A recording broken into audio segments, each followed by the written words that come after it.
governance begins at home.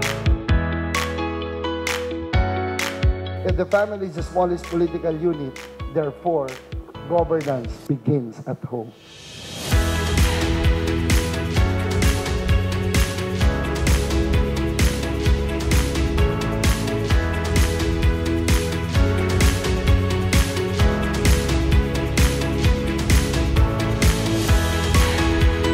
Sobrang dami nating experience, di ba, sa munisipyo. Halos hindi natin alam kung sino yung makakausap natin, anong mangyayari, yung akala mo kabisado mo na lahat. Pero every time, no, ang dami nating nagiging bagong experience. Lahat po tayo ay magkakaiba. Do you agree with that?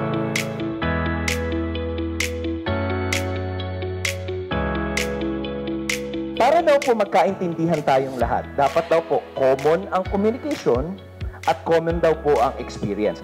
Correct? When we underestimate things, worse, we underestimate others or even ourselves.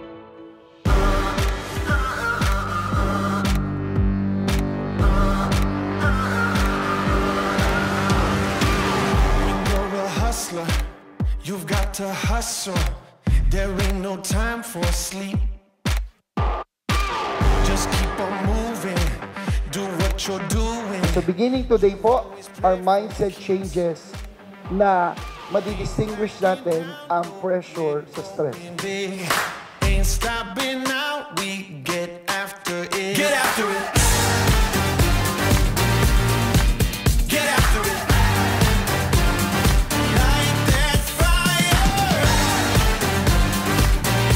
Yung ganito, binibigyan tayo ni Lord ng opportunity to learn. So, let's be open, let's absorb, huwag natin isipin na kabisado na natin lahat. Every time may bago tayong pwedeng matutunan.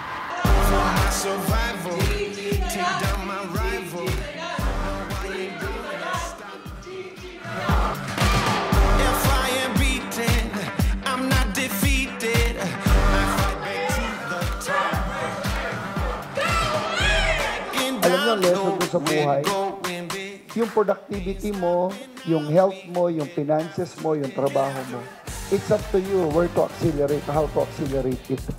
Hindi po masamang umangat sa buhay at talagang sa buhay po, hindi po minsan sabay-sabay ang pag-angat. Maganda pag umaangat ka, maging inspirasyon sa iba, isama mo sila. Hindi man natin kayang ma-pick up everything na sinabi niya, but I hope when you get to your home, meron kayo mga special insights na sana madala niyo from now on up to your growth.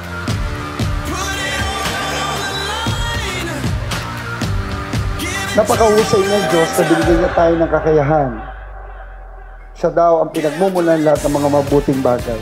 Kung saan kanya dinala, pagbutihin mo, grow where you're planted, and someday you will bloom naturally.